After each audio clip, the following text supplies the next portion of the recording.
Welcome to Book Chat. My name is Bea Stengo and I'm a managing librarian at Monterey County Free Libraries. Tonight I wanted to talk to you about a fun book that I read recently and had fun looking through called Play with Your Food. And this is by Joost and Saxton Freymann. And you may have seen children's books with a similar type of cover. I know that this duo, Joost and Saxton Freymann, have written children's books together, and one that I specifically liked was called How Are You Peeling? And it goes through emotions by looking at fruits and vegetables.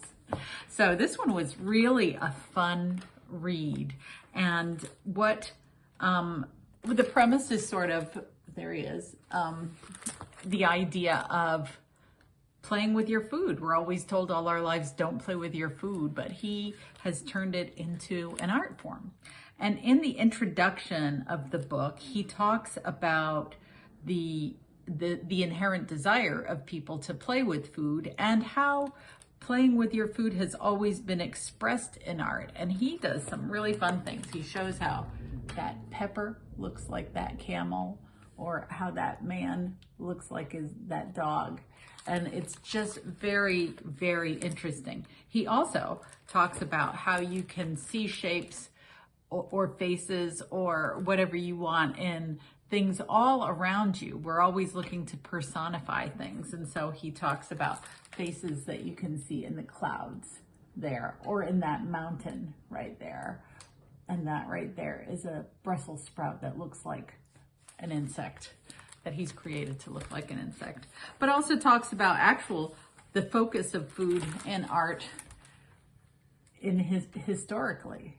And this specifically is an artist whose name is Giuseppe Arcimboldo, who is an Italian painter, and who would create these creations where food was sort of the focus of his art. He would make people's portraits out of compiling food together. So that was super interesting to see all about that. And so he talks about the personification of food in general. So he takes that personification of food to the next level, and he takes all kinds of food, finds their personality, and creates them into little beings.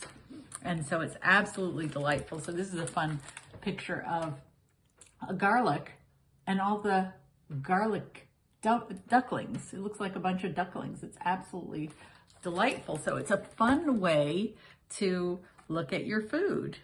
And so he takes various foods and fruits. There's a pear on its side where he carved some ears and added some cloves for eyes and created a teddy bear. There he's created a little mouse, front and back, and some of them are super. I love this one with the little spring onions, a family of spring onion faces